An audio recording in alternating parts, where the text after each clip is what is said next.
16번째 주일입니다. 살아계신 하나님께 신령과 진리로 예배 드리겠습니다.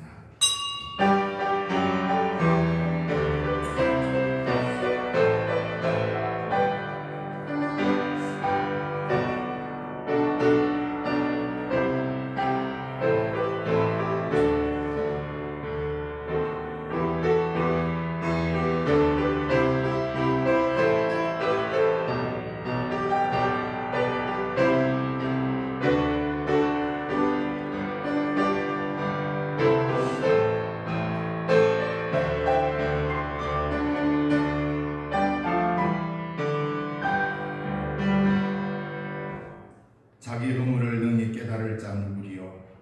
나를 숨은 허물에서 벗어나게 하소서. 또 주의 종에게 고의로 죄를 짓지 말게 하사 그 죄가 나를 주장하지 못하게 하소서. 그리하면 내가 정직하여 큰 죄가에서 벗어나겠나이다. 나의 반석이시여 나의 구속자이신 여호와여, 내 입의 말과 마음의 묵상이 주님 앞에 연락되기를 원하나이다. 아멘. 찬송과 영광과 존귀를 받으시기에 합당하신 살아계신 하나님 아버지, 오늘 이 시간까지 한 주간도 주의 은혜 가운데 지켜주시고 또 함께 주의 사랑하는 형제 자매들이 서로의 얼굴을 대하고 하나님을 만나는 소중한 자리에 불러세우심을 감사합니다. 아름다운 예배의 공동체로 저희들이 모여사오매 이 예배가 주께 영광이요 우리에게 은혜의 시간이 되게 하여 주시옵소서. 이 시간에도 우리 주님을 사모하는 그 한 마음 가지고 예배하러 주의 교회에 찾아온 모든 발걸음 복의 복을 더하시고 이 땅에 주의 몸된 교회들 위에도 함께하여 주셔서 이 예배가 모두 하나님께 상달되는 예배 되도록 축복하여 주옵소서.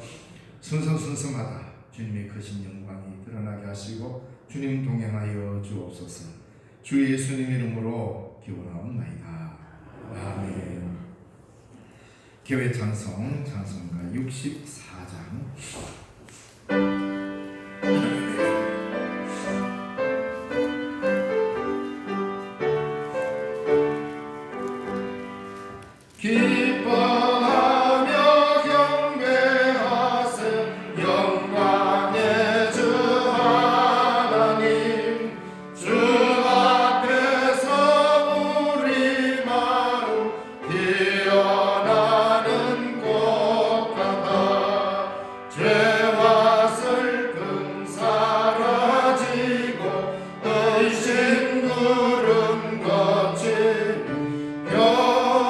변함없는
성시 교독 교동문 39번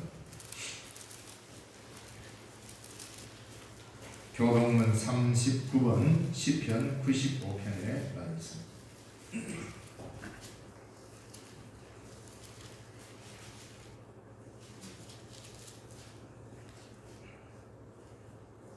오라 우리가 여호와께 노래하며 우리가 감사함으로 그 앞에 나아가며 여호와는 크신 하나님이시요 땅의 깊은 곳이 그의 손안에 있으며 바다도 그의 것이라 그가 만드셨고 오라 우리가 굽혀 경배하며 그는 우리의 하나님이시요 우리는 그가 기르시는 백성이며 그의 손이 돌보시는 양이기 때문이라. 아멘. 나는 전능하신 아버지 하나님 천지의 창조주를 믿습니다. 나는 그의 유일하신 아들 우리 주 예수 그리스도를 믿습니다. 그는 성령으로 잉태되어 동정녀 마리아에게서 나시고 본디오 빌라도에게 고난을 받아 십자가에 못 박혀 죽으시고 장사된 지 사흘 만에 죽은 자 가운데서 다시 살아나셨으며 하늘에 오르시어 전능하신 아버지 하나님 우편에 앉아 계시다가 거기로부터 살아있는 자와 죽은 자를 심판하러 오십니다. 나는 성령을 믿으며 거룩한 공교회와 성도의 교제와 죄를 용서하는 것과 몸의 부활과 영생을 믿습니다. 아멘. 헌신 찬송 찬송가 545장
역사의 주관자이시며 항상 저희와 함께 하시며 지켜주시는 하나님 아버지, 지난 한 주간도 하나님의 섭리 가운데 가하게 하시다가 거룩한 주일을 맞아 주님 전으로 불러 예배전에 함께 해주심에 감사드립니다. 부정한 저희들이 드리는 예배가 하나님 기뻐하시는 예배가 될 수 있도록 도와주옵시고 헌명하여 주옵소서. 지난 한 주간 세상 속에서 저희들의 삶의 모습이 영적인 삶보다 육적인 삶에 가까운 모습이었지 않나 돌이켜보며 알게 모르게 지은 죄과들을 다 주님 앞에 내려놓사오니 크신 긍휼을 베푸셔서 용서하여 주옵소서. 전능하신 하나님 아버지, 우크라이나에서는 아직도 전쟁으로 인한 죽음들과 무고한 생명들이 죽어가며 부르짖는 고통스러운 외침 소리와 피난민들의 힘겨운 발걸음들이 이어지고 있으며 그 가운데 러시아의 푸틴 대통령이 앞으로 상황에 따라 핵무기도 사용할 수 있다는 뜻을 내포한 담화문을 발표하여 전 세계가 놀라움과 경악을 금치 못하고 있습니다. 하나님께서 창조하신 이 땅이 이제 대량살상 물기로 인하여 망가져 더 이상 회복하기에 돌이킬 수 없는 지경이 이르기 전에 자비하신 하나님께서 이 전쟁을 멈추게 하여 주옵시고 하루속히 회복시켜 주셔서 하나님 살아 역사심을 만천하에 드러나게 하여 주옵소서. 자비하신 주님, 이 나라의 대통령과 정치 지도들로에게도 지혜와 명철을 허락하소서. 나라의 안전과 국민들의 민생을 살필 수 있는 해안을 허락하소서. 살이 좋은 대한민국으로 나아가게 하여 주옵소서. 은혜와 사랑이 풍성하신 하나님, 세계 속 말씀이 오지마다 찾아가는 많은 선교사들의 발걸음을 지켜주시고 여러가지 난관에 부딪힐 때마다 하나님 의지하여 기도할 때에 지혜와 담대한 용기를 주셔서 맡겨진 사명 잘 감당하여 저들로 통한 복음의 열매들이 수없이 많이 맺혀 하늘나라가 이 땅에 임함에 일익을 감당하는 그런들이 되게 하여 주옵소서. 오늘 또 여러가지 기도의 제목들을 가지고 주님 전에 나온 성도들의 기도를 들으시고 합당하게 다 이루어질 수 있도록 은혜 베풀어 주옵소서. 말씀 전하시는 목사님 성령 충만케 하소서. 전하시는 그 말씀으로 우리 모두 큰 은혜 받기를 원합니다. 여러가지 모습으로 예배를 도는 손길들 주님 기뻐 받으시옵소서. 아침 저녁으로 기억차가 심한 가운데 어린 나이에서 노년에 이르기까지 온 성도들 건강 지켜 주옵소서. 오늘의 모든 것 감사드리며 예수님 이름으로 기도드립니다. 아멘.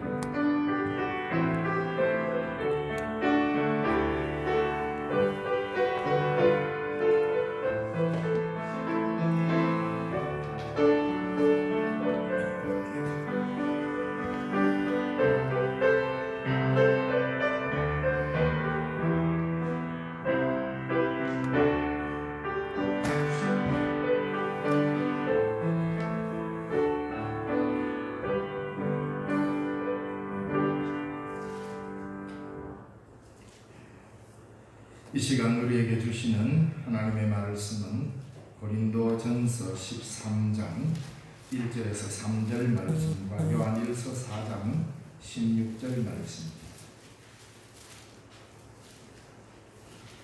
신약성경 279쪽과 390쪽입니다. 먼저 고린도전서 13장 1절에서 3절의 말씀을 먼저 봉독해 드리겠습니다. 내가 사람의 방언과 천사의 말을 할지라도 사랑이 없으면 소리나는 구리와 울리는 꽹과리가 되고 내가 예언하는 능력이 있어 모든 비밀과 모든 지식을 알고 또 산을 옮길 만한 모든 믿음이 있을지라도 사랑이 없으면 내가 아무것도 아니요 내가 내게 있는 모든 것으로 구제하고 또 내 몸을 불사르게 내어줄지라도 사랑이 없으면 내게 아무 유익이 없느니라. 아멘. 요한일서 4장 16절 말씀 392쪽 봉독해 드리겠습니다. 요한일서 4장 16절 하나님이 우리를 사랑하시는 사랑을 우리가 알고 믿었노니 하나님은 사랑이시라. 사랑 안에 거하는 자는 하나님 안에 거하고 하나님도 그의 안에 거하시느니라. 아멘.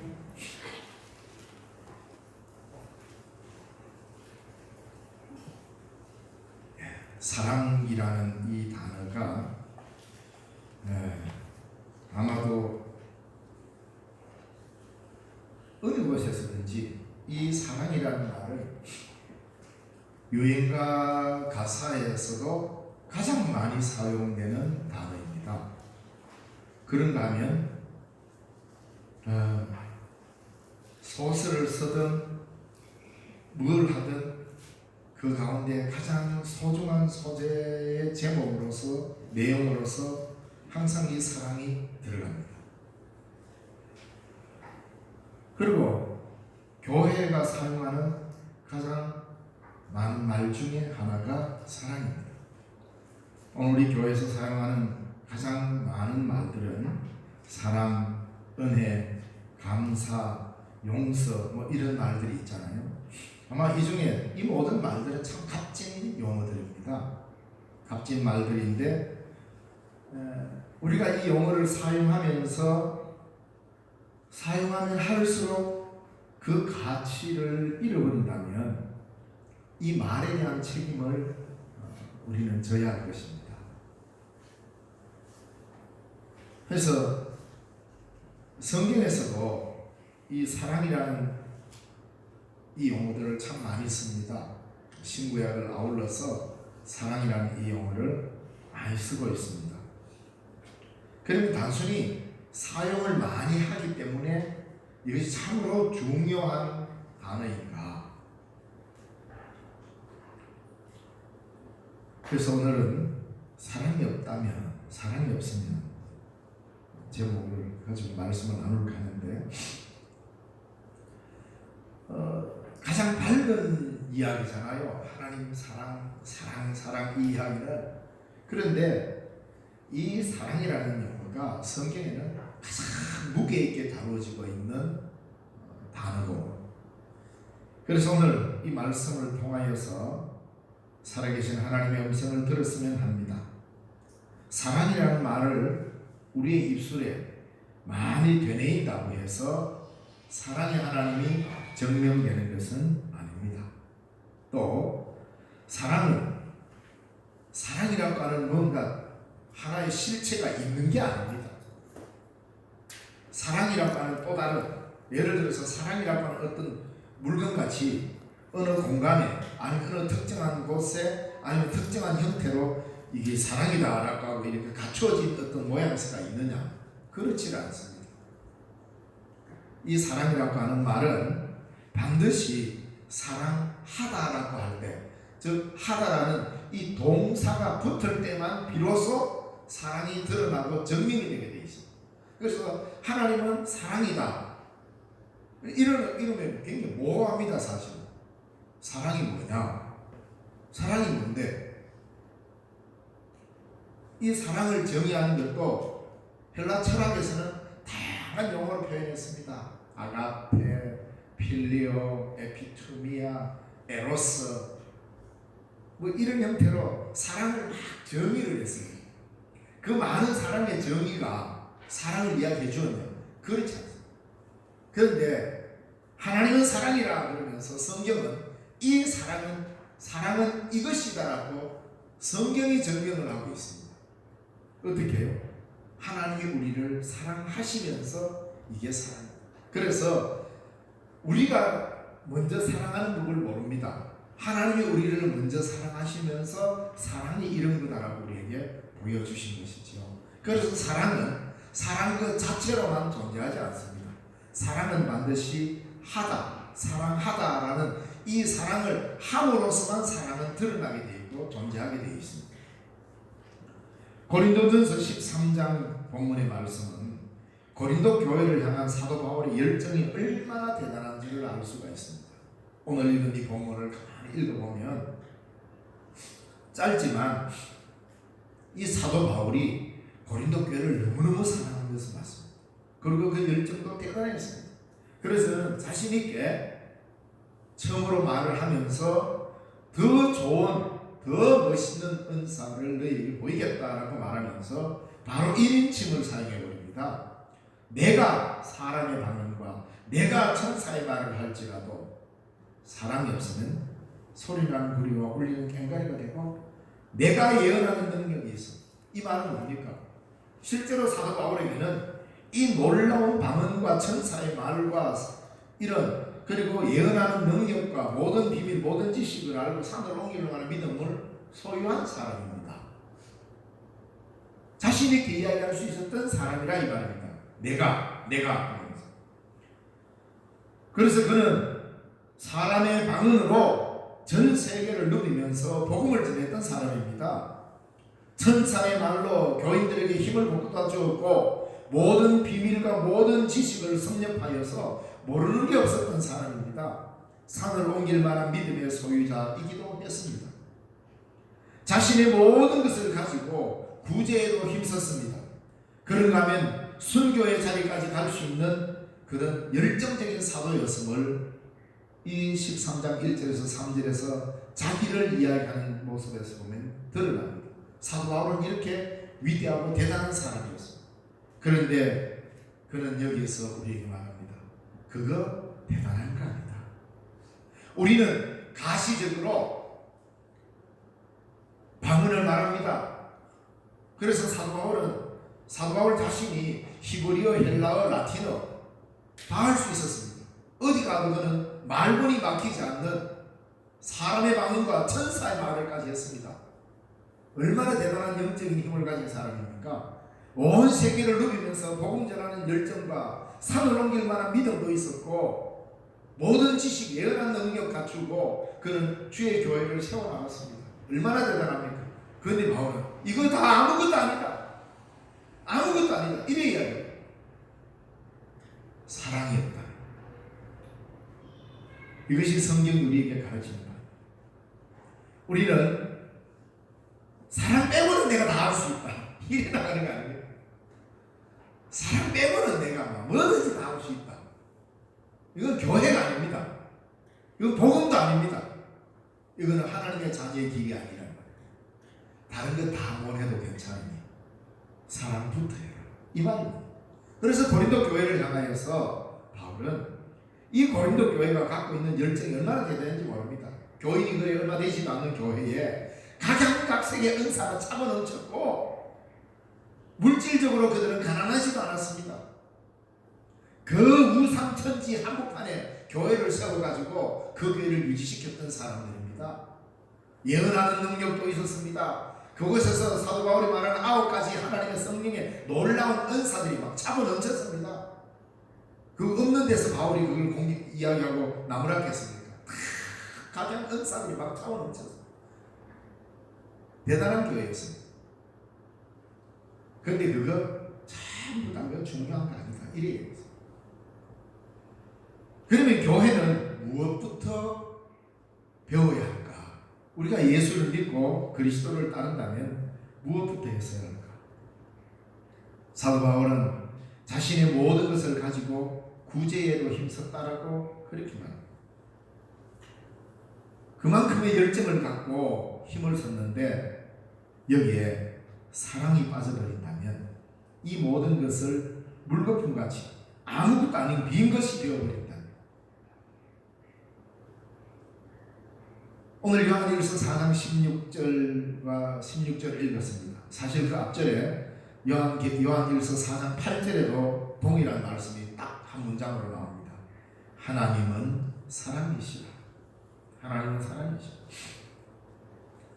이 말씀은 신구약 성경을 통틀어서 하나님에 대해 규정한 말 중에 가장 정확한 표현이라고 저는 믿습니다.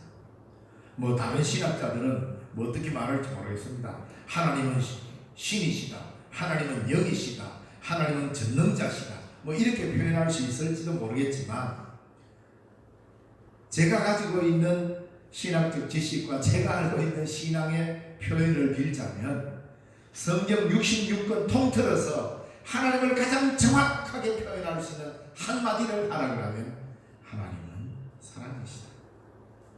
이거라고 저는 믿습니다. 왜냐하면 내가 하나님을 어떻게 보느냐에 따라서 성경을 읽는 각도가 달라집니다. 방향이 달라집니다.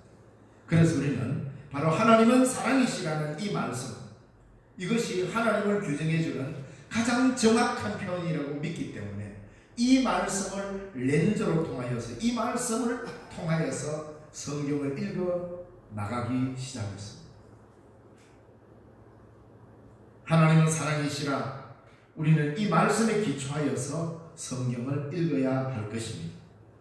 하나님은 사랑이시라. 이 말은 태초에 하나님께서 창조하시던 때까지 거슬러 올라가게 만드시는 겁니다. 왜? 하나님의 세상 창조의 가장 깊은 근원에 무엇을 자료하고 있느냐면, 무엇으로 근거했냐면, 하나님이 이 세상 만물을 만들 때 하나님이 어디에 무엇을 근거로 해서 세상을 만드셨겠어요? 아무것도 없으니 심심한데 이걸 한번 만들어 볼까? 이런 건 아니지 않습니까? 아무것도 없는데 뭐 혼자 있기는 그러니까 심심한데 한번 만들어 볼까? 빛을 만들어 볼까? 달, 해, 달, 별을 만들어 볼까?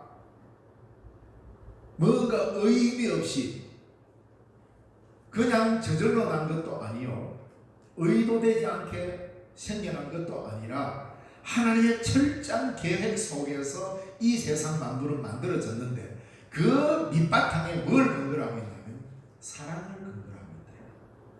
이 모든 피조물을 만드실 때 하나님은 하나님의 사랑의 행위의 첫 발로가 천지 만물을 지으시는 것이었습니다. 그러므로 온 세상 천지 만물은 하나님의 사랑의 능력으로 만들어진 것이고 사랑의 근거에서 지어진 세상입니다. 그러니까 하나님의 사랑을 알면 이 창조 세계를 다시 보게 됩니다. 저절로 생겨난 것이 아니거든요.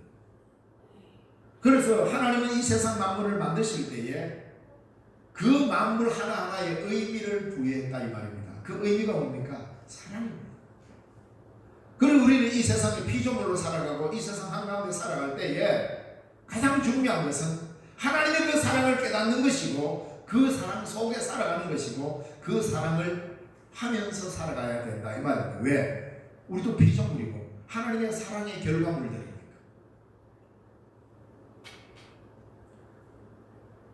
하나님의 세상 창조의 가장 깊은 근원은 사랑이시기 때문에 이 사랑의 근거에서 세상 만물이 지어졌습니다.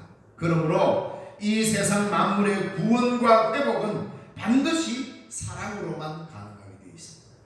그래서 이 세상의 구원과 이 세상 만물의 회복은 반드시 사랑으로 지어진 세상이요 사랑으로 지어진 피조물들이기 때문에 하나님의 사랑에 의해서만 회복되게 되어 있습니다. 하나님은 사랑이시라는 말은 하나님을 가장 깊이 경험한 사람의 마지막 고백의 말입니다. 그냥 일반적으로 하나님을 규정하는 말이 아닙니다. 하나님은 사랑이래, 이렇게 해서 그 말의 의미를 다할 수 있는 게 아닙니다. 하나님은 사랑이라, 하나님은 사랑이시니까 그냥 우리가 대충 살아도 하나님 알아서 해줄 거야, 이거 아닙니다. 하나님은 어떤 분이실까? 하나님은 무엇 하시는 분이실까? 하나님은 왜 우리를 만드셨을까? 하나님은 왜 이 모든 피조물들을 만드셨을까? 하나님에 대해서 깊이 묵상하고 하나님에 대해서 깊이 알아가려고 하고 하나님에 대해서 신학적 통찰을 깊이 연구하고 수 없는 논문을 쓰고 학위도 받고 하나님에 대해서 깊이 연구하고 해서 내린 마지막 결론이 하나님은 사랑이다 이 말입니다. 여러분이 기도의 생활을 깊이 해보십시오. 금식도 하고 철야도 하고 깊은 기도의 삶을 살아가다 보면 그 마지막에서 만날 수 있는 분이 사랑의 하나님이다 이 말입니다. 깊은 신학적 통찰을 하고 수없는 연구를 하고 그 마지막에서 하나님은 사랑이시다, 이분을 만나야 제대로 된 거라고 합니다. 놀라운 영성의 삶을 산다고 하며 영성 수련을 하고 해서 사랑의 하나님을 만나지 못하면 그거 다 잘못된 겁니다.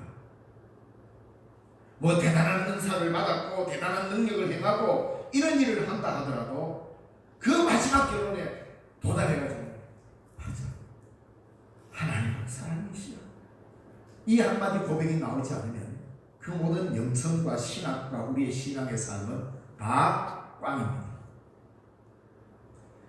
내가 아무리 1년 365일 열심히 기도하고 예배 참석하고 다 해도 하나님은 사랑이시다 하는 이 고백이 내 가슴 깊이에서 터져나오지 않으면 우리의 신앙은 매우 공허할 것이고 올바른 신앙으로 자리 잡지 못합니다. 그래서 요한일서 이 기록한 사도 요한은 자신이 긴 세월 동안 하나님을 알고 그리스도를 통하여서 예수 그리스도를 통하여서 경험한 하나님을 마지막 필치로 탁 쓴 게 하나님은 사랑이시다 이 말입니다. 하나님을 가장 깊이 경험한 그리스도인의 최종적 선언이 하나님은 사랑이라는 이 고백이고, 바로 이 고백 위에 고린도전서 13장의 말씀이 서여지게 된 것입니다. 자, 사도 바울도 하나님을 깊이 경험하고 열정을 다해 선교하고 있는 힘을 다해서 구제하고 선교의 장에까지도 서슴없이 나아갈 용기도 있었는데, 그의 마지막 말은 뭡니까? 믿음, 소망, 사랑 이 세 가지는 항상 있을 것인데 그 중에 제일은 사랑이라. 뭘 말입니까?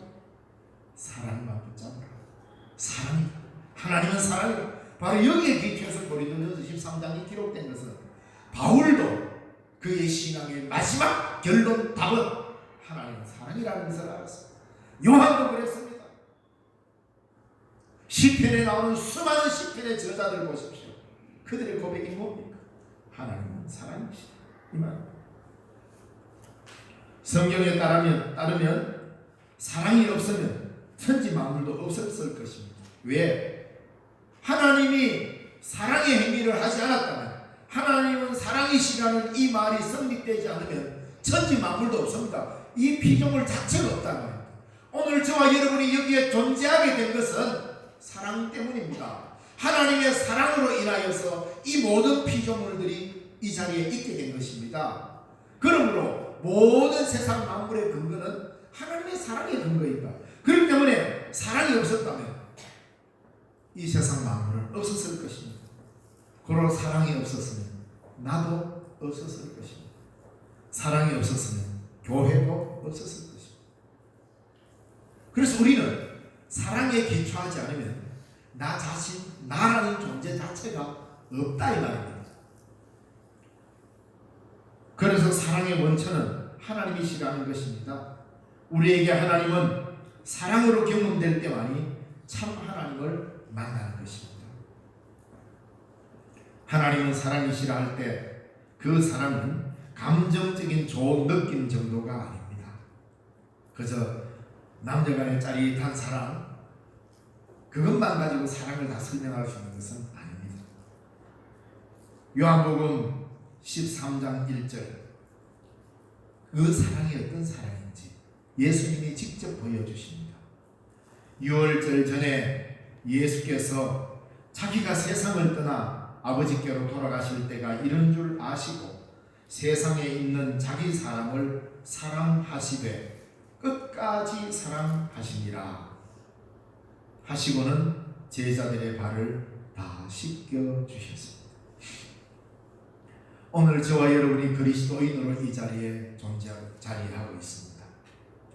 오늘 저와 여러분이 주님 오시는 날까지 그리스도인으로 존재해 가야 될 유일한 하나의 방식은 서로의 발을 씻겨 줌으로써만 우리는 그 사랑 안에 거하고 그리스도인으로 존재하게 되는 것입니다. 서로의 발을 씻겨주지 않는 그리스도인은 그리스도인이 아닙니다. 왜? 그 사랑 안에 있지 않기 때문입니다. 두려운 말씀입니다. 사랑으로서만 우리는 그리스도 안에 있게 됩니다. 사랑으로서만 그리스도를 따르게 되어 있습니다. 왜? 주님께서 우리를 대충 사랑의 흉내만 내시고 가르쳐주지 않고 그 제자들을, 자기 사람들을 사랑하시되 끝까지 사랑하십니다. 사랑은 끝장을 보는 겁니다. 끝까지 사랑하는 것입니다. 바로 이 관계 속에 들어온 사람이 그리스도인입니다. 주의 제자들입니다. 십자가를 지시고 죽기까지 자신의 생명을 내어주시면서 우리를 사랑하셨습니다. 하늘로 올리우신 예수님께서 이 땅에 마지막으로 남겨두신 것이 뭡니까? 사랑만 남겨두고 갔습니다. 유행가 가사가 아닙니다, 여러분. 뭐 사랑만 남겨두고 떠나가는 사람 이런 노래가 있더라고요. 우리 주님께서 가시면서 이 세상에 우리에게 무엇을 남겨두고 가셨습니까?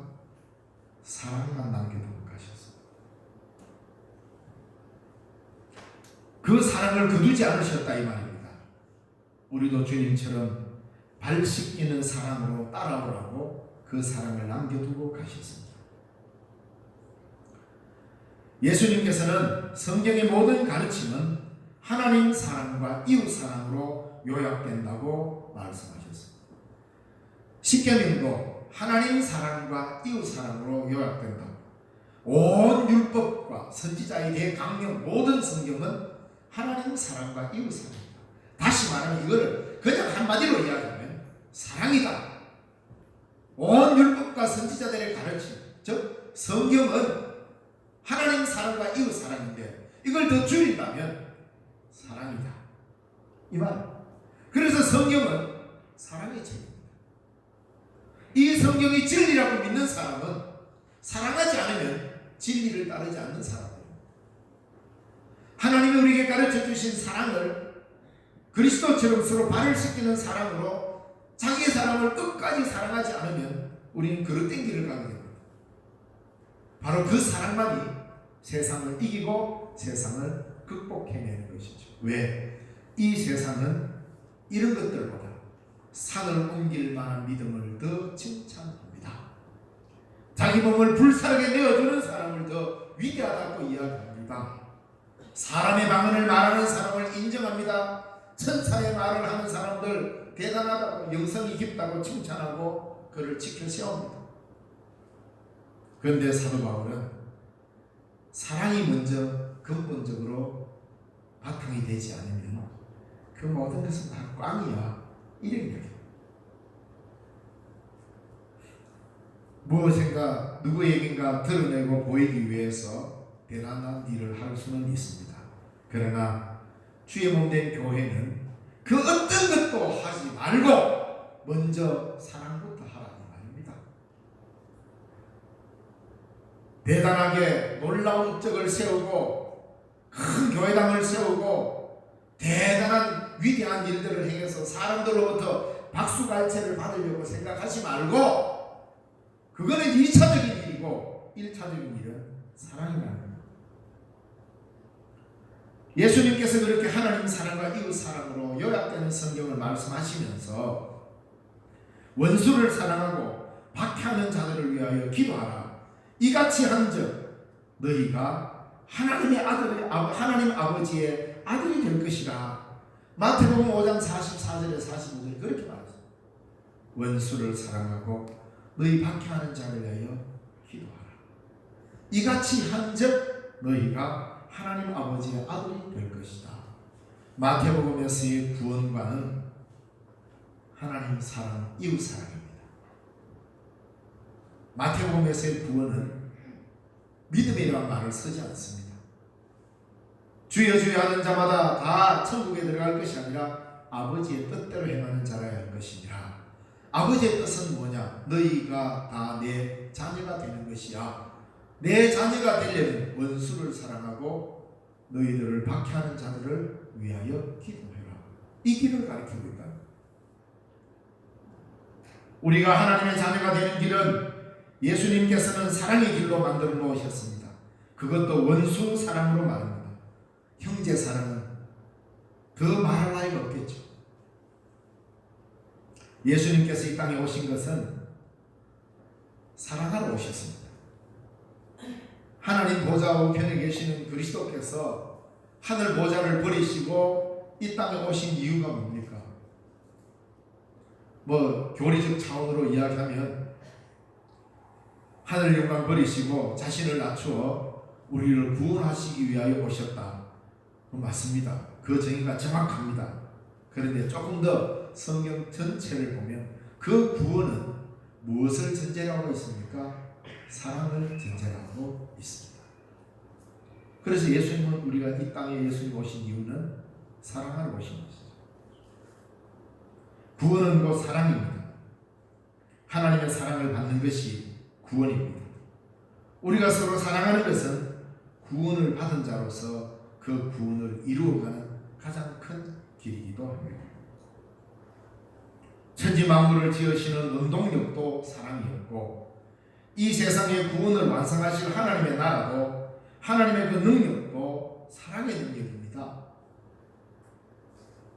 그러므로 우리는 창조의 사랑과 하나님 나라의 완성의 사랑 사이에 살아가는 사랑의 백성입니다. 이 천지 만물, 이 온 우주 만물이 시작된 태초에 하나님이 천지를 창조하시니라 할 그때에 하나님은 이 세상 만물을 사랑으로 지으셨습니다. 왜? 요한복음 1장 1절에 보면 태초에 말씀이 계시니라. 그 말씀이 하나님과 함께 계셨고 그 하나님은 사랑이십니다. 그래서 세상 만물이 지어지기 전부터 하나님은 사랑의 하나님이셨습니다.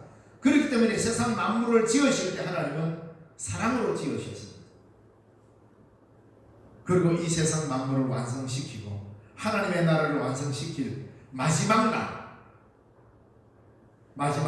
온 세상 만물이 회복되는 그 마지막 날, 하나님은 무엇으로 세상 만물을 회복시키겠습니까? 사랑으로.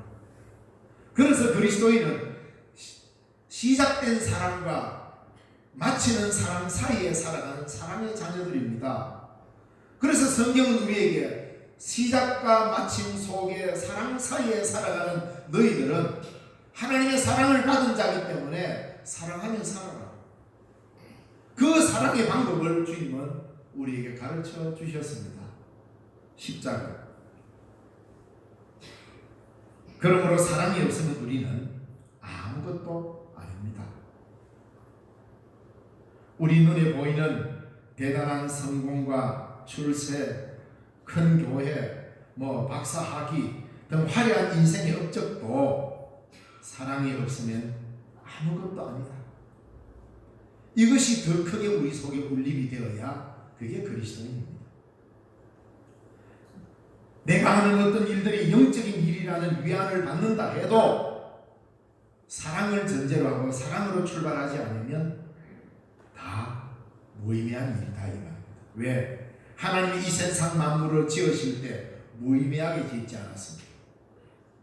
가장 큰 사랑의 의미를 부여하면서 이 세상 만물을 지으셨고 우리를 이끄시고 우리를 살리시는데도 사랑으로 우리를 살리셨고 세상 만물을 완성시킬 때도 사랑의 의미, 사랑으로 완성시킬 것입니다.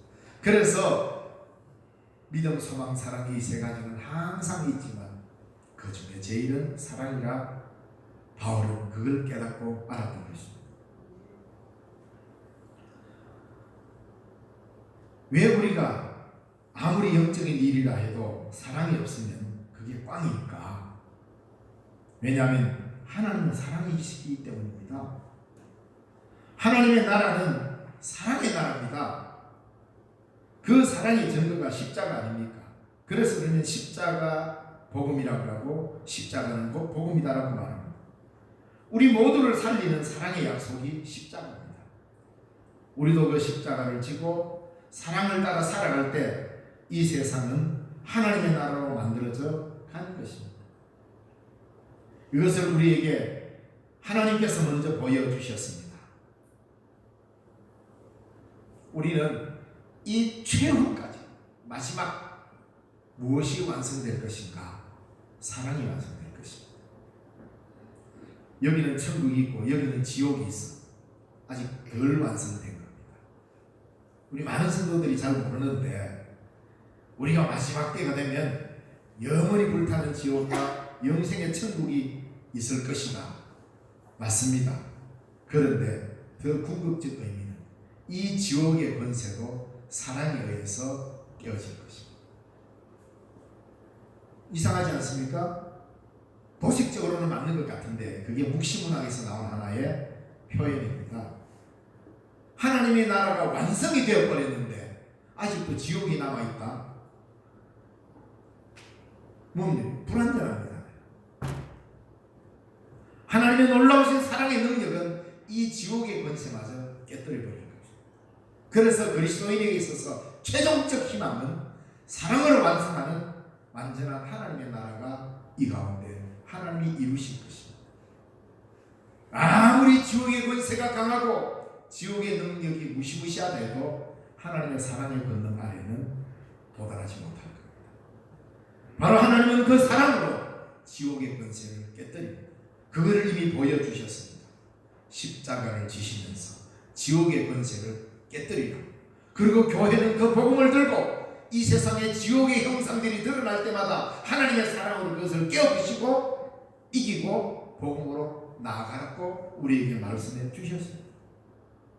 그래서 언젠가 하나님이 완성하실 하나님의 완전한 나라는 지옥의 권세가 정복당할 것인데, 그 정복당할 때 지옥은 미움과 살인과 도둑질과 이런 온갖 폐악들로 인하여서 지옥은 유지해 가지만, 그 모든 것이 최종적인 힘이 아니라 자기를 내어주신 하나님의 그 크신 사랑이 그런 폐악들을 점령해 버릴 것이고 이길 것입니다. 이것을 믿는 자가 그리스도인입니다. 사망의 권세를, 하나님의 나라 사랑의 생명의 권세가 이 사망을 뒤엎을 것이고 이 사망을 생명이 정복할 것입니다. 미움이 사랑에 의해서 정복될 것입니다. 왜? 하나님이 그렇게 하셨기 때문에. 그게 하나님의 나라. 그래서 우리의 최종적 희망은 하나님이 완성하실 사랑의 나라, 하나님의 나라, 지옥의 권세까지 부셔버릴 하나님의 능력의 사랑, 그 사랑의 능력이 자기를 내어주는 능력입니다. 이 사랑의 능력. 남을 짓밟고 남을 억누르고 남 위에 굴림해서 독약청청하는 이러한 것은 지옥의 권세입니다. 나를 내어주고 발을 씻겨주고 자신을 낮추고 낮아져서 자기 자신이 있는지 모를 만큼 자신을 내어줌으로써만 그런 파멸을 이기게 한다고 그리스도는 십자가를 지시고 자신을 내어주셨어요. 여기에서 바울은, 여기에서 사도 요한은 하나님은 사랑이시구나, 이 사랑만이 이 세상을 끝장내고 하나님의 나라를 완성시킬 것이라는 이 믿음을 갖게 될 것입니다.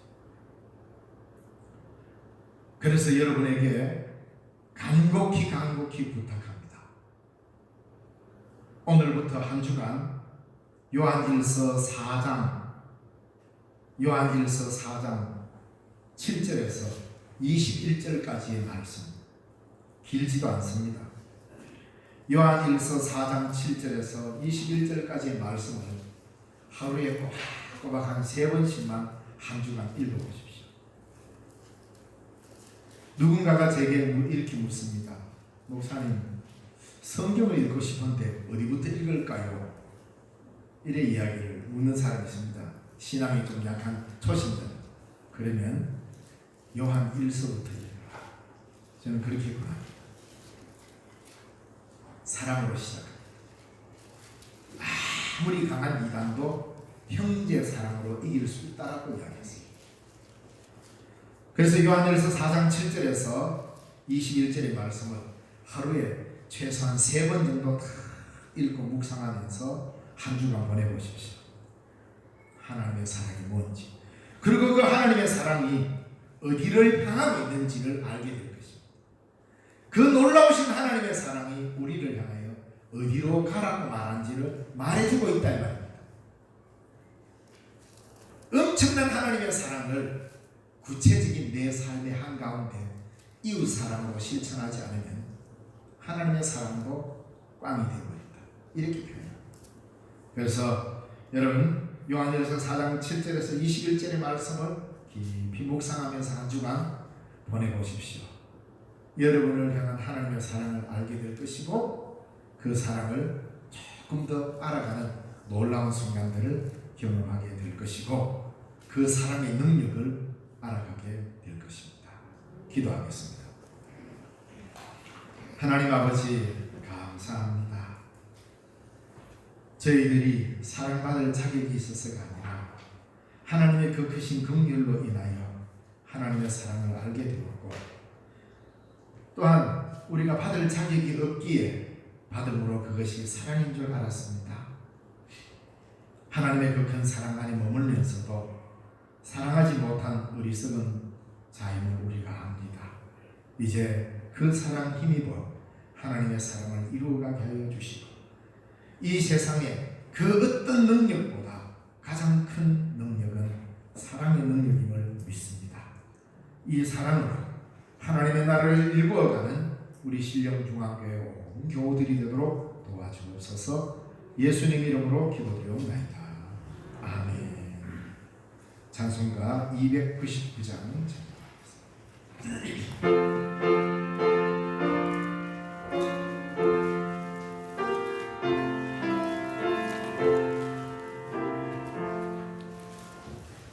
하나님 사랑은 온전한 참사랑 내 맘에 부어주시사 충만케 하소서. 내 주님 참사랑 햇빛과 같으니 그 사랑 내게 비추사 뜨겁게 하소서. 그 사랑 앞에는 풍파도 그치며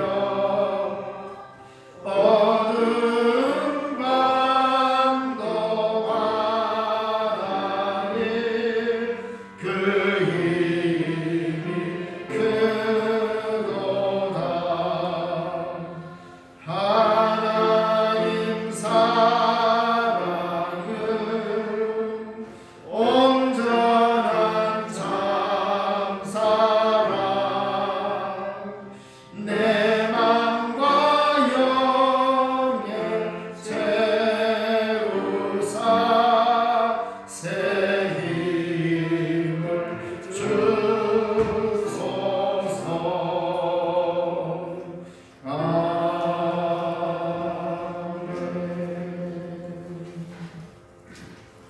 찬송가 317장 1절 부르시면서 하나님께 봉헌하겠습니다.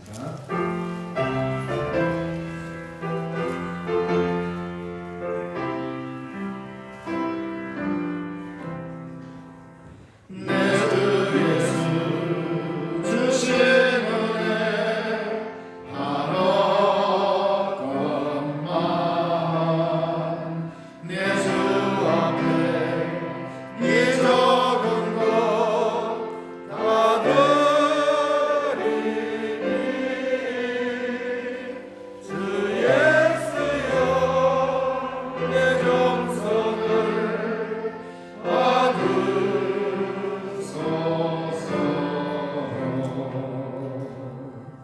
기도하겠습니다. 하나님 아버지 참 감사합니다. 우리를 사랑하시되 끝까지 사랑하여 주셔서 오히려 우리를 섬기는 긍휼로 오늘 여기까지 우리를 인도하심을 감사드립니다. 하나님의 그 크신 은혜 고맙고 감사하여 주 앞에 예배하러 오면서 귀한 예물을 함께 드립니다. 우리의 몸과 마음과 정성을 다하여 드리오니 주님 이 예물 받으시고 축복하여 주시옵소서. 하나님 앞에 11조로 구별하여 드립니다. 하나님 믿음의 공동체가 더욱 아름다워지려는 아름다운 이 일에 헌신하는 마음으로 드리오니 이 예물 위에 복을 더하시고 우리 주님께서 놀랍도록 채우시고 역사하여 주옵소서. 범사에 감사하여 귀한 예물 드립니다. 늘 감사의 조건이 많아지게 하시고 항상 감사하는 삶이 되도록 축복하시며 토요학교 후원금으로 드립니다. 아버지 하나님 이들의 헌금을 통하여서 우리 자라나는 세대들이 주님의 교회와 더 가까워질 수 있도록 도우시고 저들의 앞길에 하나님과 동행하는 길이 열리도록 축복하옵소서. 수요헌금으로 드립니다. 이웃이 안타까운 일을 당하는 것 때문에 마음이 아픕니다. 아버지 하나님 우리가 드리는 작은 정성을 통하여서 속히 복구될 수 있도록 도우시고 속히 그 상처가 아물 수 있도록 은혜 더하여 주옵소서. 성경금으로 드립니다. 하나님의 복음이 힘있게 전거되는데 아름답게 쓰일 수 있도록 복 내려 주시고 바치는 손길에도 축복하시며 신방을 감사하여 귀한 힘을 드립니다. 하나님 늘 그리스도 예수 안에서 아름다운 교제가 이어질 수 있도록 축복하여 주시옵소서. 주의 헌금으로 드립니다.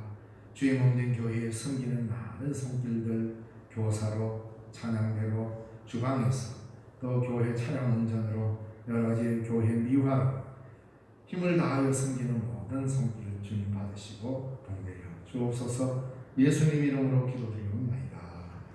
아멘.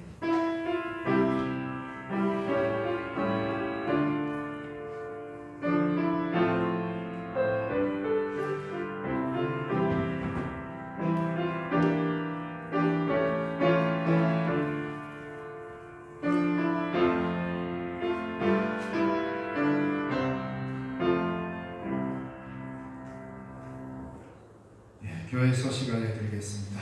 오늘 처음 오셔서 함께 예배드리신 분들 주님의 이름으로 환영합니다. 하나님의 지상 명령인 복음 전파의 의무로 동참합시다. 오늘은 교회적으로 성령 강림절 후 16번째 주일입니다. 다음 주일은 만국 성례 주일로서 매년 우리가 코로나 오기 전에는 10월 첫째 주일에 성찬식을 의뢰했습니다. 다음 주일에 성찬식을 할 수 있도록 기도해 주시고 주문해 주시기 바랍니다. 세 달 새벽 기도회 10월 1일 토요일 새벽 5시에 있습니다. 오늘 오후 예배 후에 정기당회에 있습니다. 제가 여름 휴가를 찬바람이 불기 위해서 좀 여유가 생겨서 좀 다니러 올까 합니다. 그래서 이번 주 수요 예배는 우리 전도사님께서 수요 예배를 인도하실 것입니다. 하시기 바랍니다. 이번 주 원래에 3년 전도의 중고등부 교사에 제가 듣고 다음 주일 오후 예배 후에 정기 재직회에 있습니다. 포항 지역 태풍 피해 구호를 위한 헌금을 다음 주일까지 해서 피해 지역의 교회를 돕는데 보내기로 했습니다. 그러니까 우리 총회가 지난 주간에 총회가 열렸습니다.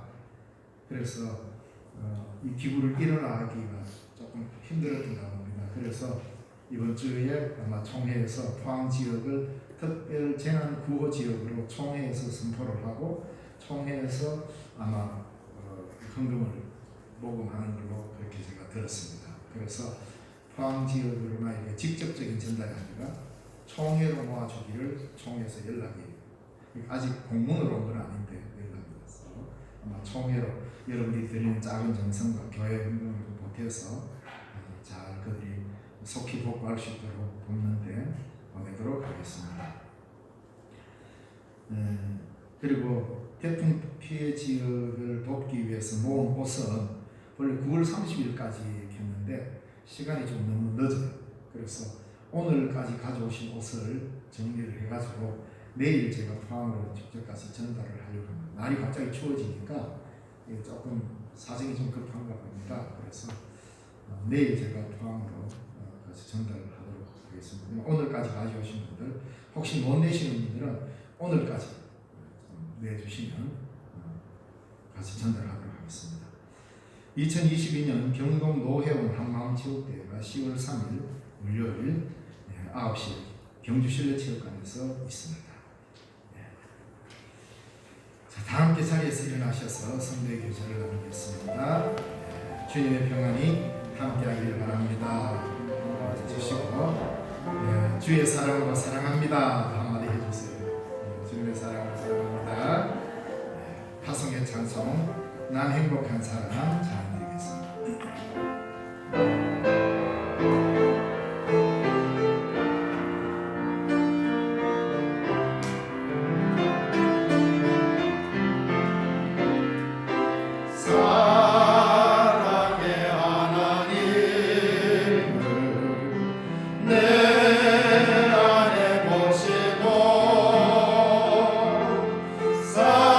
사랑의 길을 가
앞에 나와 예배드리고 세상을 향하여 파송되어가는 우리 신령중앙교회 교우 여러분은 하나님의 사랑을 덧입은 자입니다.